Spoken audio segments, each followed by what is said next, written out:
أعوذ بالله من الشيطان الرجيم. بسم الله الرحمن الرحيم. الحمد لله حمدا يفوق ويعلو ويفضل حمد الحامدين. أصلي وأسلم على من لا نبي بعده وعلى أهل بيته ذوي الطهارة وأصحابه ومن والاهم بإحسان إلى يوم الدين. أما بعد, muna ƙara gode ma Allah subhanahu wata'ala da ya ba mu ikon dawowa don ci gaba da tafsirin alkur'ani mai tsarki da muke gabatar da shi a wannan makaranta ta mota Mujammu Ashabul Kahfi war Raqim Tanut. Muna gode ma Allah subhanahu wata'ala, kuma muna roƙon Allah ya haɗa mu da dukkan alkhairin da suke cikin wannan wata mai albarka. Muna kuma roƙon Allah ta'ala ya sa dalilin wannan wata Allah ya yahe mana, ya yahe wa iyayenmu rayu da wanda suka riga mu gidan gaskiya, alfarma annabi da alqur'ani. Muna kuma ƙara addu'a ga amirul wa'azul wa'izina, alfarma wannan wata, albarka annabi da alqur'ani, Allah ta'ala ya fitar da shi daga hannun azzalumai. Muna nan cikin ƙarshen suratul tauba ko za mu tashi farkon suratul yunusa. An samu da faɗin Allah tabaraka wa ta'ala, alif lam mim ra, tilka ayatul kitabil hakimi. To wannan aliful lamu mimun ra'un harafi ne wanda ake ce da shi Allahu alam bi muradihi bi zalik. Sura kuma za mu shiga suratul yunus ne alaihi salatu wassalam, wanda ina jin jiya ne muka zo ƙarshen toba ko?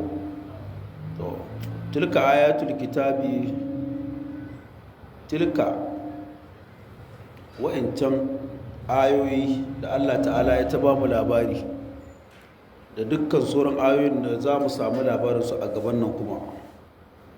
Ayatul kitabil hakimi, ayoyi ne daga littahi wanda yake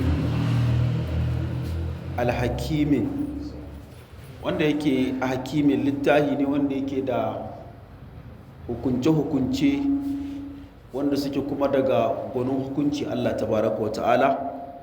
Ma'ana alkur'ani littahi ne wanda yake ɗauke da hukunce-hukunce mabambanta. A alkur'ani shine ake ishara da waɗannan ayoyi da suke cikin shi.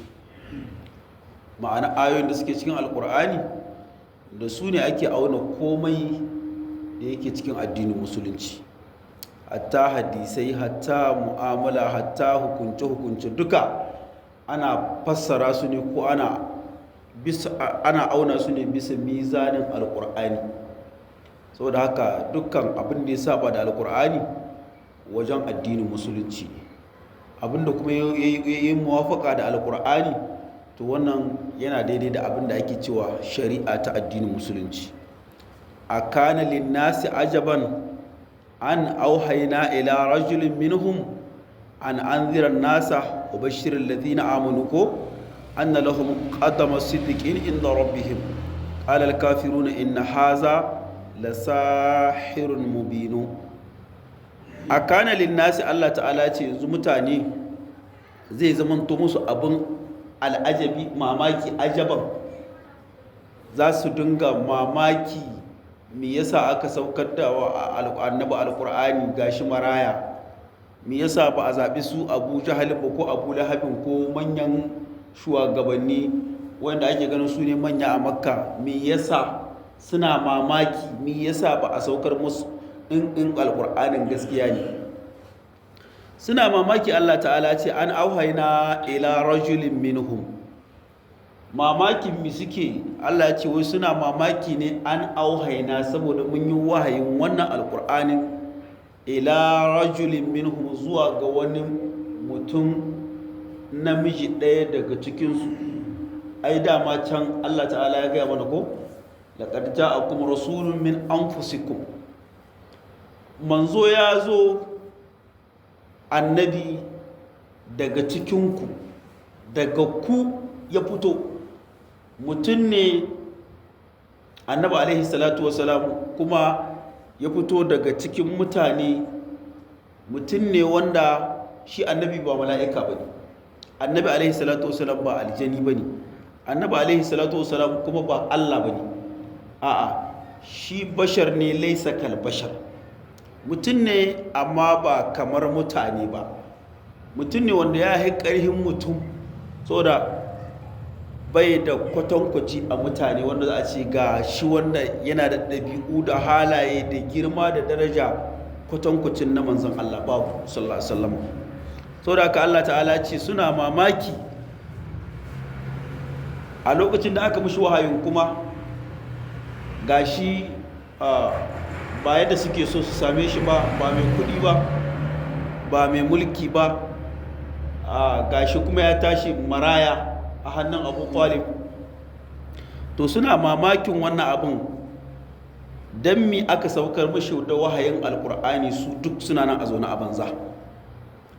An anzirin nasa, to shi Allah ta'ala da ya saukar mu annabi alaihi salatu alkur'ani don ya gargadi mutane ne.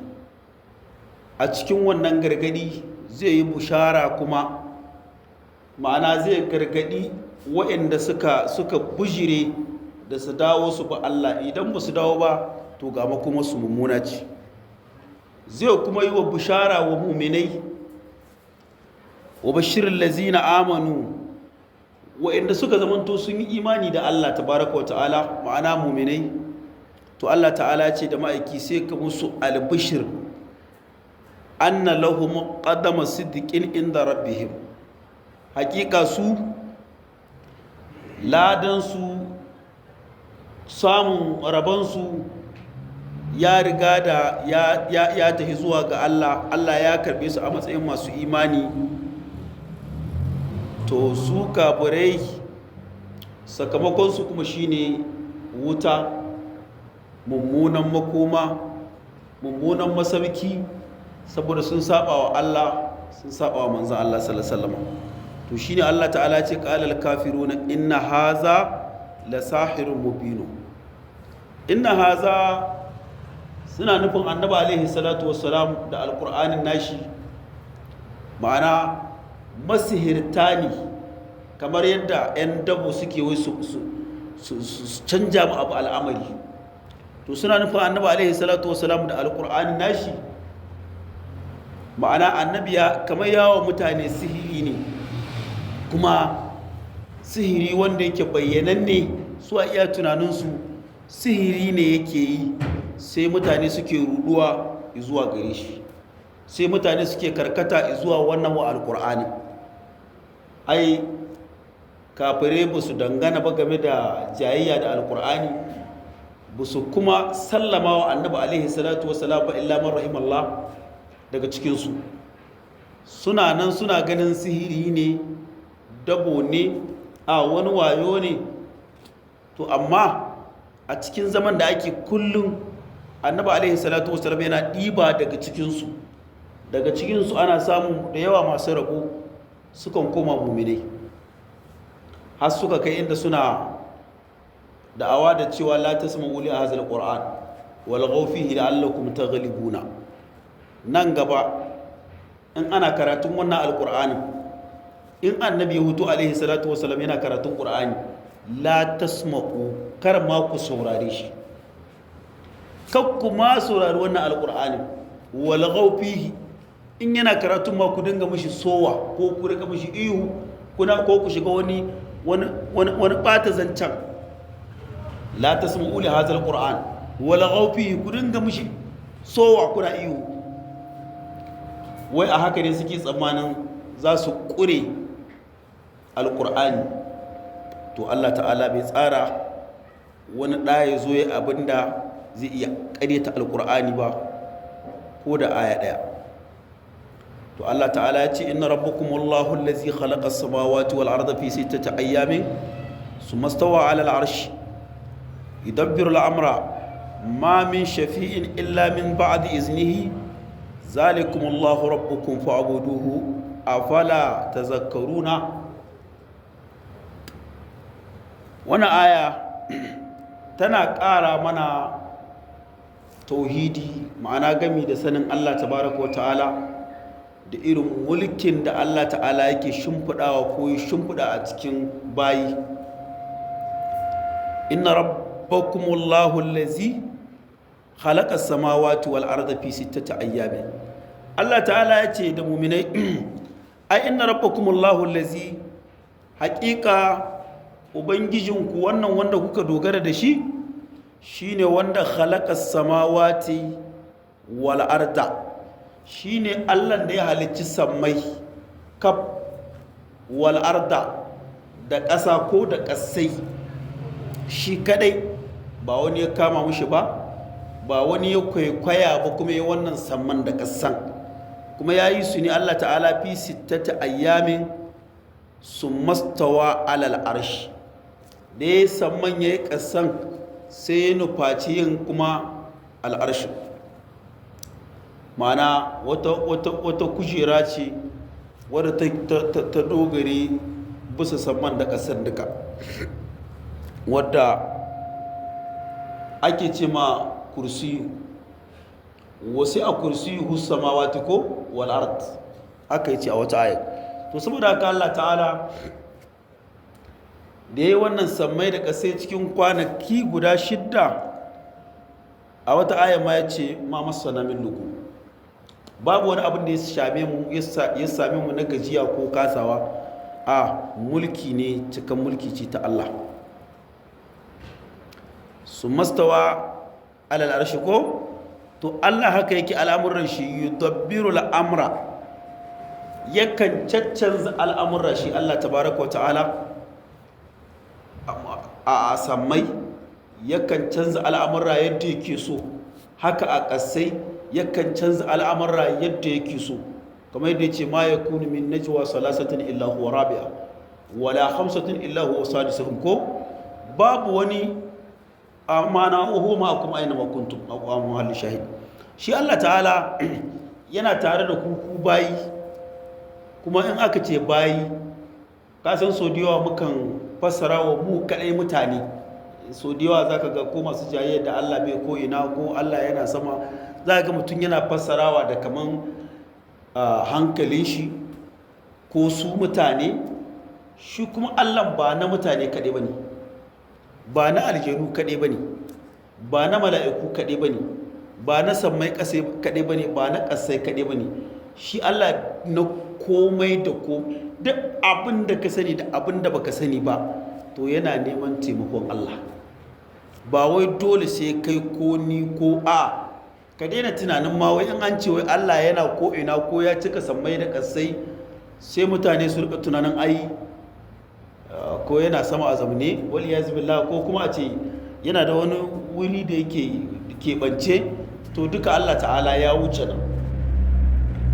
duk inda bayi suke Allah ya ce wa huwa ma'akum aina ma kuntum, ba wai ku kaɗai mutane ba, har aljanu, har mala'iku, har tsuntsaye, har ƙwarin da kake iya gani da wanda baka iya gani.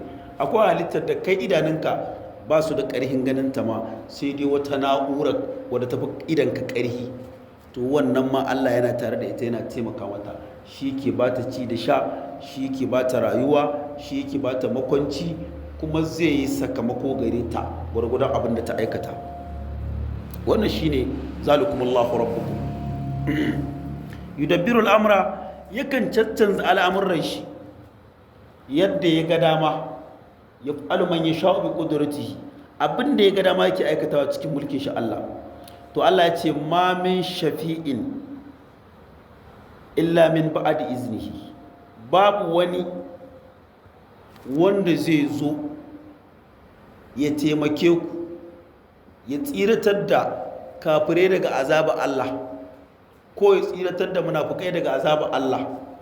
babu, kuma babu wani min shafi'in, babu wani mai ceto wanda zai ceci wasu muminan ma zuwa ga rahama Allah, illa min ba'di iznihi, sai da izinin Allah. shine wanda zaka ga mutum a ce annabi yana ceto, mutum yana kumfan baki ce annabi baya ceto, ba wani mai ceto sai Allah. to ai duk wanda zai ceton dama da izinin Allah ne zai ceto, duk wanda zai ceci wani ma bi izinin lahi ne. Ai ba wani mutum wanda yake to abin in mutum zai ceci mutane ma da izinin shi ko buwa shi ya zama wani Allah kenan. Illa min ba'di iznihi, Allah ne zai baiwa annabawan izini su ceci al'umma. Allah ne zai baiwa annabi Muhammadu sallallahu alaihi wasallam izini ya ceci bayi.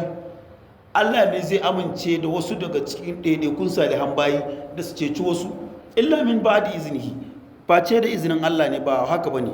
To Allah ya ce zalikumullahu rabbukum, wannan Allah shine ubangijinku, ba Lata ba Uzza ba Manata ba rana ba wata ba wasu shanu ba wani dodo ba wasu malamai babu wani abin da ake bautawa da bauta mai sunan ibada bauta sai Allah kaɗai.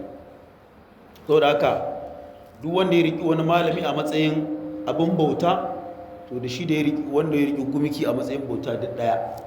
Duk wanda ya riƙi wani abin halitta a matsayin abin bauta, to wannan mutunan yana cikin mutanen da Allah ta'ala ce la yushriku bihim, inna Allah la yaghfiru an yushraka bihi. Duk wanda ya zamanto mushriki mai bautar abin da ba Allah ba, to Allah ta'ala babu ruwan shi da shi, babu wani jin kai da Allah zai mushi a kiyama, face azaba zai mushi, saboda ya mutu babu ruwan shi da Allah ko bauta Allah. To Allah ce zalikumullahu rabbukum, wannan shine ubangijinku, fa'abuduhu afala tazakkaruna. To zalikumullahu rabbukum, wannan shine ubangijinku, jazakumullahu khairan, ku bauta mishi, ku bi shi, ku bauta mishi, afala tazakkaruna. Yanzu kafirai ba za su gargadu ba za su ɗauki shawarar Allah ba za su ɗauki wa'azin Allah tabaraka wa ta'ala ba, to in sun ɗauka sun tsira, jazakumullahu khairan. Saboda haka Allah ta'ala ce ilaihi marji'ukum jami'an wa'adallahi haqqan innahu yabda'ul khalqa summa yu'idu liyajziyal ladzina amanu wa amilus salihati bil qisti wal ladzina kafaru lahum sharabun min hamim wa azabun alimun bima kanu yakfuruna. Shi Allah tabaraka wa ta'ala yace ilaihi marji'ukum jami'a, gabaki ɗayan bayi, da waɗanda suka karɓi shiriya da wanda suka bujire wa Allah suka ƙi karɓar shiriya, to Allah ta'ala ce ilaihi marji'ukum jami'a, gabaki ɗaya Allah za a koma. Dama ai inna lillahi, ko daga Allah muke, wa inna ilaihi raji'una, kuma zuwa ga Allah muke komawa. To tunda zuwa ga Allah kake komawa, tunda zuwa ga Allah kike komawa, tunda zuwa ga Allah muke komawa gaba daya, to mai hankali sai abin da zai fishe shi a gaban Allah tabaraka wa ta'ala. Tunda har ka yi imani ka yarda cewa tabbas koma za ka yi ga Allah, to ya kamata ka zamanto mai hankali wanda zai iya yin abin da in ya koma yana da hujja. To da haka Allah ta'ala ka ƙara tunatar da mu kurakuranmu, ka yahe mana kuma. Ilaihi marji'ukum jami'an, Allah ya ce zuwa gare shi kaf kowa koma zai, wa'adallahi haqqa, kuma Allah ce wannan alƙawali ne da na gaskiya, kenan babu zancen canzawa. Zuwa ga Allah babu zancen canza alƙawali. Allah ya ce tabbas innahu yabda'ul khalqa summa yu'iduhu. Allah ce shine dai ubangijin nan guda wanda ya kirkiri halitta. Wannan halitta da ya kirkira shi zai kashe ta, kuma zuwa ga ire shi ne wannan halitta za ta dawo. Misali, kaga an yi zamanin da Allah ta'ala ce da mala'iku, ina so in halicci mutum. Sai mala'iku suka ce wa Allah, yanzu Allah ka halicci abinda zai zo su zo su dinga zubar da jinai, su yi ta faɗace-faɗace, su ƙi bauta maka, mala'iku suka ce wai Allah suka ba shawara da Allah ya ce zai yi mutum sai suka ce ma Allah wani hannu nusabbihu wani kaddisu laka mu kuma muna maka tasbihi muna tsarkake ka Allah ya ce musu inni alam ma la ta'lamuna ni na san abin da ba ku sani ba to amma da aka yi mutum na farko da Allah ta'ala yi abul bashari annabi adam alaihi salatu wasalam wanda shine mutum na farko wanda aka fara yi amma sai Allah ta'ala ya mushi matsayi babba sai Allah ya bashi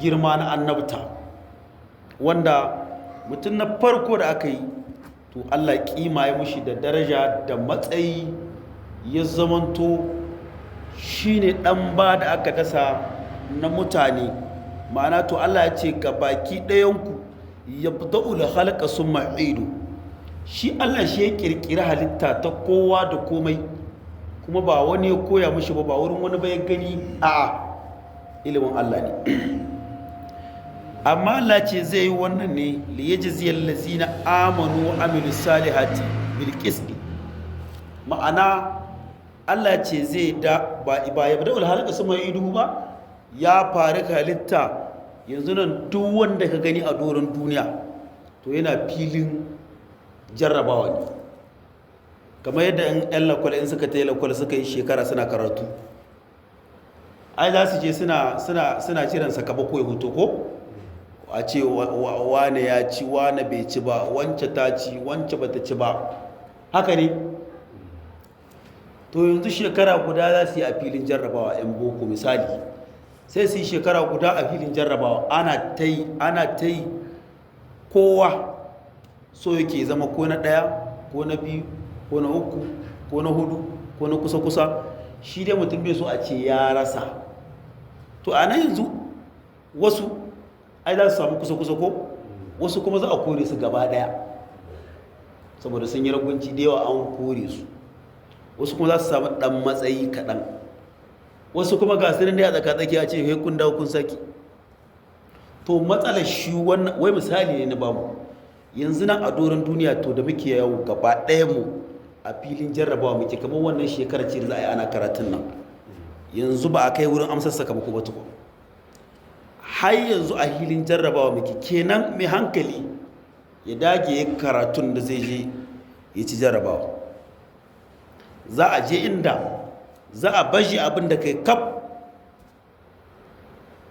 a jarraba a takardu su huto kuma da sunaye a ba kowa takardun shi da sunayen shi a ce ku karanta shukuran jazakumullahu khairan wa taqabbalallah a ce kowa ga littattafanku to anan mutum zai ga wannan zaman da kai na duniya wannan zaman da muke ana yanzu duk abin da muke Allah ta'ala ce ma yalfizu min qawlin illa ladayhi raqibun atid babu wani wanda zai isa ko furcin magana ko magana ɗaya ko wani aiki ko babba ko ƙarami duk wani motsinka a rubuce ki sai in ka kwanta in barci ya ɗauke ka a tsaye da abubuwan rubutun a rihin littattafan haka walaka ko in wata taɓuwa ta same ka birkice ka rikice sai a tsaye da abin rubutun ko makamancin wannan to yanzu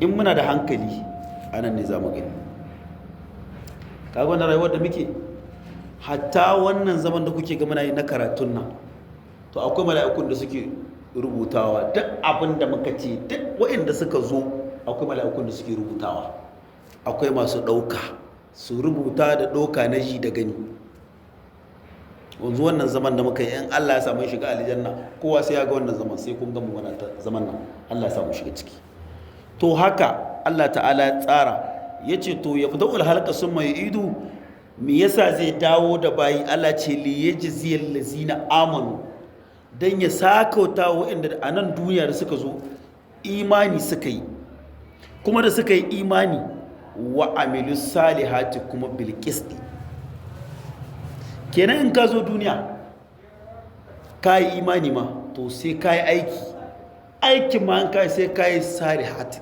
sai ka aiki mai kyau.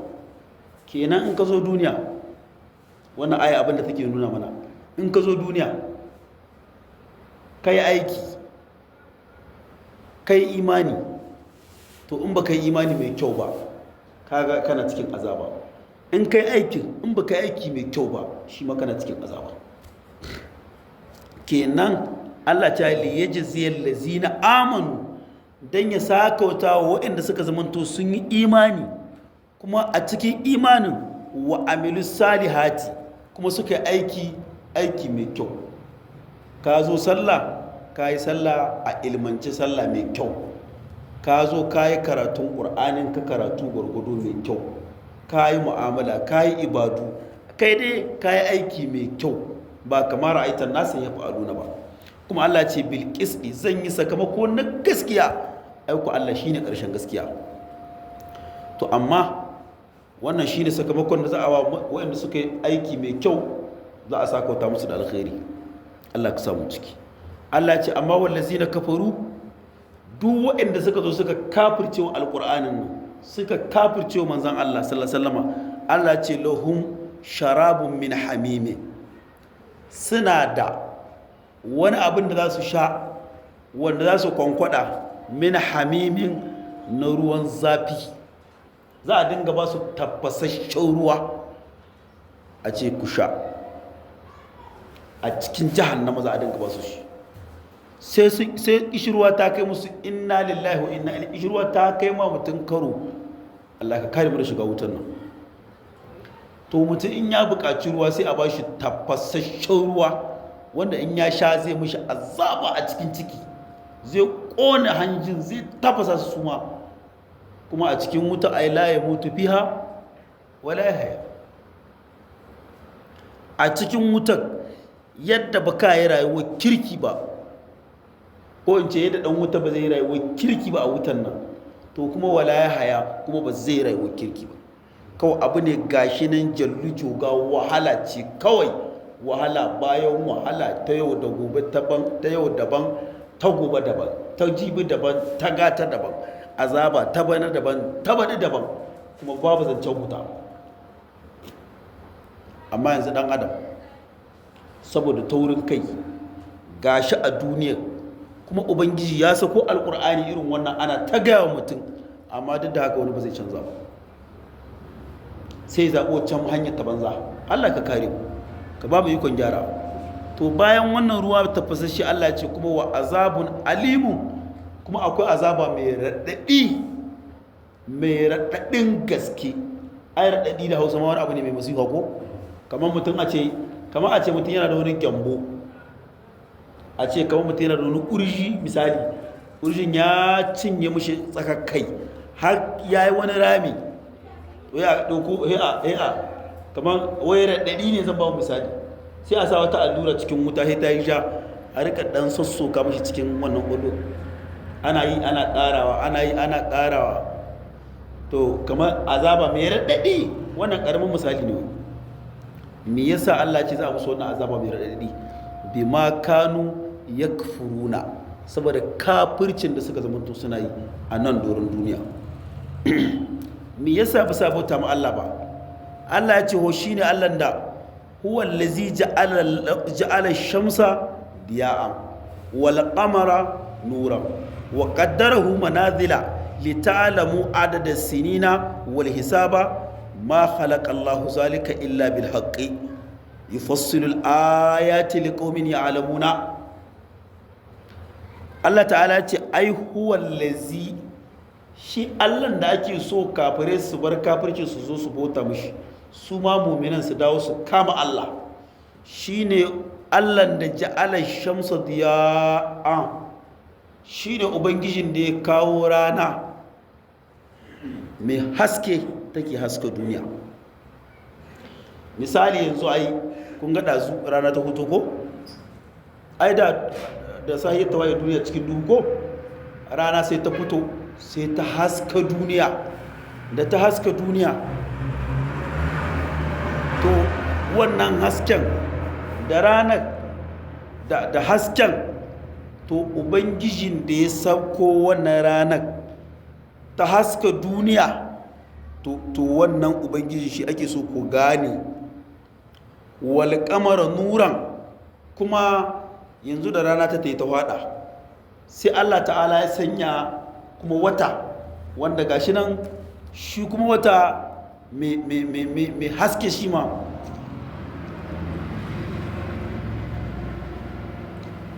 Allah ta'ala ya sanya shi nuran mai haske kenan da rana da wata Allah ya sanya mana su wasu ayoyi wanda duk lokacin da suka fito a wurin sabon karatu ne. Ai kaga dai tunda ake mulkin duniya, tunda ake jin labarai, tun daga labaran nasara na da hannu yanzu su ne dai masu bincike ko kun taba jin wanda ya ce ya san wanda ya watan nan, ko kuma a'a su suka kirkiri watan nan suka saki? Babu. Akwai ilimin da kwata-kwata Allah ta'ala bai bai kowa hankali ko alama na gano shi ba. wadda haka Allah ta'ala bai ba su dama ba na gano komai a cikin abin da ya shahi wata ko rana. Kawai mutum zai mu'amala da su ne a rayuwar shi ta duniya. wadda haka Allah shi ya sanya rana da wata suka zamanto abin haskawa a doron duniya. wal qamara nura wa qaddarahu manazila lita'lamu adada sinina wal hisaba. kuma Allah ta'ala sai ya sanya musu ma'ana suna da lokaci inda suke zuwa su sabka, suna da lokaci inda suke zuwa su fito. Misali yanzu wata kaɗai ya isa mai hankali ya tsauna ya gano wani abu hankali shi. yanzu kaga wata shekaran jiya jaririn wata ko na Ramadan din nan, to yanzu gashi nan tun yana jariri ya koma ya yi ƙaho kaman ƙaho, ya yi kurin ya bayyana, yanzu gashi har ya fara haskawa kaman yana jariri. girma ne yake irin na jaririn mutum, a hankali kuma ya kai rangaɗe ne. in ya kai yanzu kamar 14 zuwa 15 za ka ga ya haska duniya ƙau. to wannan wai Allah yana so tun lokacin da abin nan ya haska mai hankali ya gane kawai Allah akwai mulki. so da ba wani mai samu shi mai, ba wani mai tafiyar da shi. shine Allah ta'ala yake cewa inna fi khalqis samawati wal ardi wa ikhtilafil layli wan nahari. inna fi khalqis samawati wal ardi akwai ad nake so in allazina yazkuruna allaha qiyaman wa qu'udan nake so in ce wa ala junubihim yatafakkaruna fi khalqis samawati wal ardi. kamar Allah ta'ala da maganar zakirai masu zama su ambaci ambatan Allah, allazina yazkuruna allaha qiyaman wa qu'udan wa ala junubihim. to wayanda akwai mutanen da suke tuna Allah a kowane lokaci qiyaman wa qu'udan. akwai mutanen da in suna tahiya ko sun yi tsayuwa ma to zaka same su suna ambatan Allah, suna zikirin Allah. to wa ala qu'udan haka in sun zamna, wa ala junubihim haka mutum ko kwanciya ta in ya kishin gida ya kwanta a gefen shi na dama ko na hagu, to yana ta tunani a cikin zikirin nan da yake. wa yatafakkaruna fi khalqis samawati wal ard, yana tunani a cikin wannan halittun na sammai da ƙasai. rabbana ma khalaqta hadha batila. to anan ne mu'mini suke gano cewa, suke ga Allah cewa ma khalaqta hadha batila subhanaka ina azaban nar. wallahi Allah bai halicci wannan samman da ƙasai ba don wasa. tsarki ya tabbata gare ka ya Allah. Allah ka kare mu azabar kauta, Allah ka kare mu. to sai mutum yana da hankali da tunani. akwai abin da kwata-kwata da hankalinka in baka da tunani a cikin rahama Allah da jinkan Allah da azaba Allah da halittun Allah, to kai ba mai hankali ba ne, mahaukaci. aya kuma mutanen da kawai kallon masu hankali ake musu amma mahaukata ne. akwai mutanen da kawai kallon mahaukata ake musu amma masu hankali ne. misali shi Allah akwai mutanen da ya ce mahaukata ne. Kai akwai ma mutanen da Allah ce balhum kal an'ami, akwai mutanen da Allah ce kaman tumaki suke, ba sa ma gane kwata-kwata. Ka samu a rayuwar mutum yanzu kawai mutum abin da ake so an ga yana wanka yana wanki, ya iya sa kaya da turare, ya iya zuwa ya nemo abinci ya kawo yara su ci, in ana wani abu na taro a gari ya samu babban riga ya zamana, in ana magana shi ma ya magana. To wannan ba shi bane mai hankali a wajen Allah, ba kuma shi bane babba a wajen Allah, sai in ya hada da halayen da ubangiji ce da su ake zama manya. Mai hankali a wajen Allah shine mutumin da in sahiya ta waye zai yi abinda ubangiji zai bashi sakamako a wannan yinin na yanzu. Mai hankali a wajen Allah shine wanda zai tashi ya ɗauki alkur'ani ya karanta, ko ya tashi ya yi sallolin nafiloli, ko ya tashi ya yi zumunci, ko ya tashi ya yi sadaka, ko ya tashi ya yi makaranta, ko ya yi masallaci, ko ya yi wurin karatu. Shi neman abinci wannan da kuke ga muna yi kamar wani abu ne wanda ba dan shi muka zo ba, amma shi jarrabin mu ne aka yi da shi.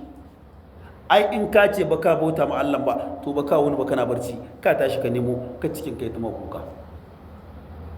To saboda haka shi Allah abin da ya halicci mutum ba don koyo sai don bauta, sai dai ibada.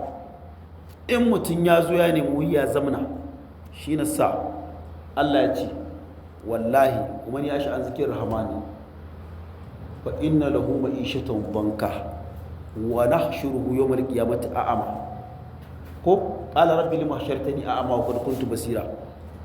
To wanda yazo ya ba alqur'anin nan baya, yayi buris da karatun alqur'ani, yayi banza da shi, yayi banza da zikirin Allah, yayi banza da ibada zuwa ga Allah, to Allah ya ce wallahi akwai matsala guda biyu zai zama mallaka mashi a duniya. Duk mutane ku kula, ai kaga akwai mutanen da ba ruwansu da karatu Qur'ani, ba ruwansu da masu karatun Qur'ani, ba ruwansu da inda ake karatun Qur'ani. To a wajen Allah wani mahaukata ne. Amma in ka ce musu mahaukata a gaban su sai ku bata. To Allah ya ce duk wanda ya ba wannan Qur'anin baya an zikirin rahamani, ya ƙi ambatan Allah da alƙur'ani, ya ƙi zikirin Allah, ya yi banzaro na alƙur'ani, to akwai matsala guda biyu da Allah ce zai mushi a nan duniya, ta uku a lahira. Haka Allah ce. Allah ce fa inna lahu ma'ishatan donka, a nan doron duniya mutuna duk wanda ya banzar ƙur'ani zai rayuwa cikin kunci. Ko wane ne, ko kai wane ne, kuma ko kewace ce, in dai mutum ya ba ƙur'anin nan baya, bakar lokacin da zaka kai karatun ƙur'ani, bakar lokacin da zaka ɗauki ƙur'ani ka yi taƙara ko tilawa, bakar lokacin da zaka zauna ka tai a koya maka ƙur'ani. To matsalan nan biyu, fa inna lahu ma'ishatan danka. Allah ce to tun da kai banzar ƙur'ani na wallahi sai na sa maka kuncin rayuwa. Kunci. Za a ga mutum ba ku ga mutane ba yanzu duk sun gigice, ko harakoki sun yawa ake cewa, ya za a yi in yi kaza, ya kawai harakoki sun yawa, wai ƙwalluwa ta ɗau caji, kuma a cajin banza, wai kawai mutum akwai wanda tsabon ƙwalluwa ta ɗau caji ma kawai sai ya buga a ce hawan jini ko wata tension, ita ce hawan jini ko, to tsaba ƙwallo ta ɗau caji har ta buga ma ƙwallo kawai ya haɗi, kuma ba a cikin cajin ba aya ba hadisi, ba tunanin manzan Allah, ba tunanin ɗiyan manzan Allah a cikin wannan cajin, babu tunanin ya kasa har da ce ko hizbu na ƙur'ani. Cajin banza ne ƙwallo ta ɗauka, ba ladan kwami. To Allah ne ya ce wallahi in dai kuka ba ƙur'ani baya, to wallahi fa inna lahu ma'ishatan banka, za ku yi rayuwa mai kunci. Ya zan yi in samu kaza, in an ji mama kaza zan yi, gobe ma ya zan in samu kaza, abinci ya yi wuya, in tsada rayuwa, ya za a yi zaman lahiya, ya za a ku zama da lahiya kun ba Allah baya. To Allah ne ya ce wallahi tunda kuka ba alqur'ani baya, to fa inna lahu ma'ishatan banka, duk wanda ya ba qur'ani baya sai ya wani rayuwa mai kunci. mutum ya halka ma ya kwanta barci bai halka ma bai huta ba. Yanzu wani ya kwanta ma wani harkokin da suka hana shi zama a yarsu, in ya kwanta ma su zai rika mahalki, wannan harkokin na rashin natsuwa. In mace ce haka ne, to kuma Allah ce na biyu zan sa shedan ya zamanto mishi aboki a doron duniya, a sa maka kuncin rayuwa, ya zan yi kaza, ya yi kaza, ya kaza, ya kuma ya kawo shedan sai ya zamanto maka aboki.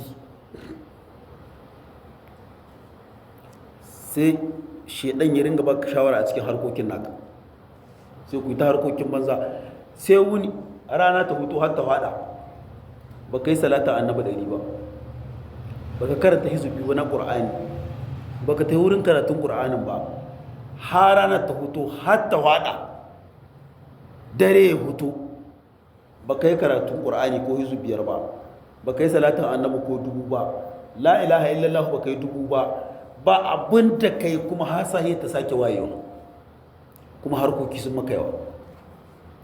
Kuma shi na sa duk wanda aka ce mushi ya tayi makaranta wai bai da lokaci, kowa bai da lokacin zuwa a gaya mushi Allah, amma yana da lokacin harkokin duniya, to fa inna lahu ma'ishatan danka, wannan kunce rayuwa da abuta da shedan sai ka same su, sai kin same su inda kika ba Qur'ani baya. Sharadi na uku, Allah ce wallahi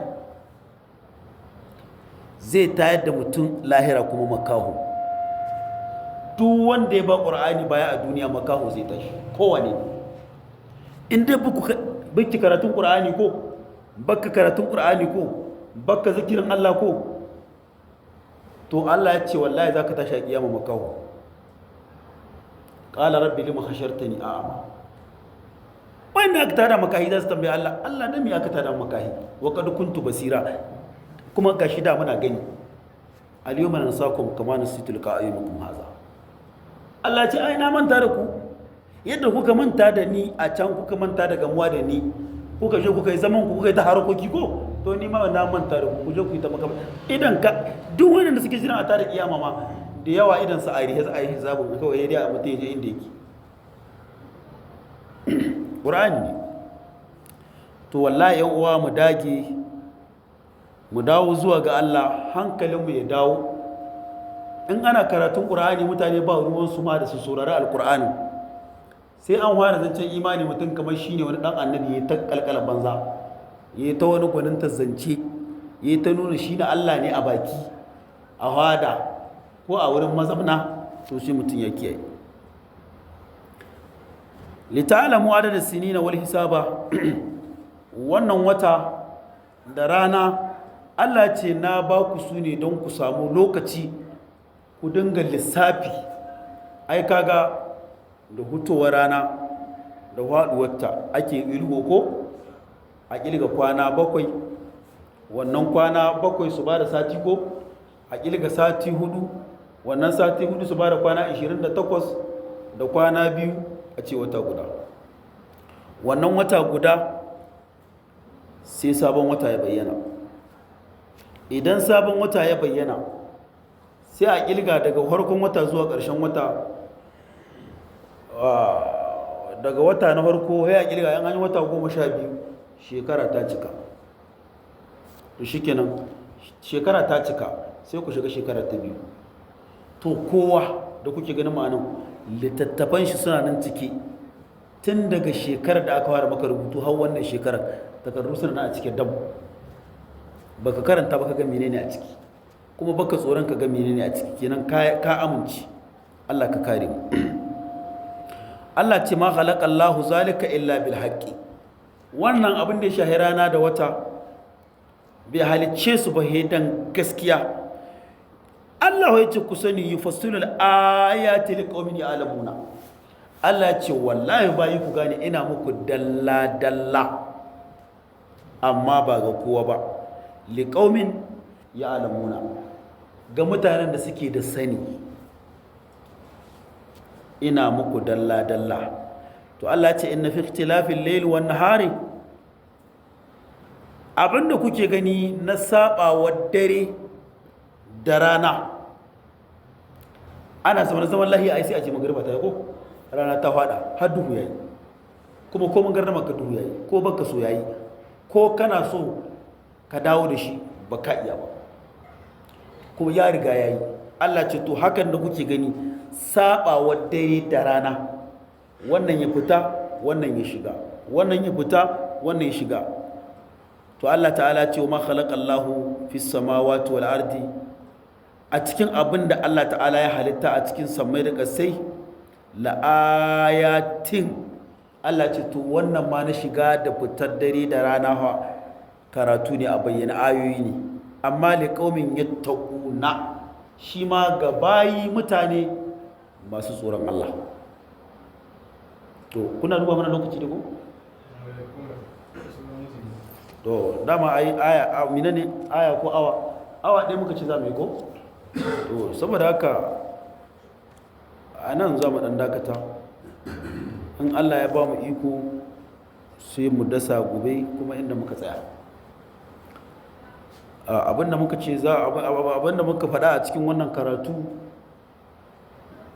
na kuskure muna roƙon Allah gafara wanda kuma Allah ta'ala muna fata wanda ya amince da shi na lada Allah ta'ala ya sa mu yi tarayyar ladan gabaki ɗaya muna masu saurari na nesa da na kusa Allah ka sa alƙur'anin nan ya cece mu Allah kuma ka sa mu zamanto wannan ibada da muke ta azumin nan na Ramadan Allah ka sa karɓaɓɓiya ce Allah dalilin wannan ibada da muke muna tawassuli da alƙur'ani da wannan wata da aka saukar da alƙur'ani muna roƙonka Allah ka ji kan iyayen mu rayu da suka riga mu gidan gaskiya alfarma annabi da alƙur'ani malaman mu Allah ka kyautata musu masauki Allah muna kuma ƙara roƙonka alfarma annabi da alƙur'ani alfarman wannan watan Allah ka fito mana da amirul wa'izu wal wa'izina alfarma annabi da alƙur'ani Allah ka yahi mana kurakuran mu ka albarkaci zuriyar mu gaba da baya masu kuma wannan sadakoki da kuke ta kokarin sadaka muna roƙon Allah ta'ala biya muku bukatocin ku na alkhairi a alfarma annabi da alƙur'ani kuma muna roƙon Allah ta'ala wannan ƙasa ta mu Allah ya ba mu zaman lafiya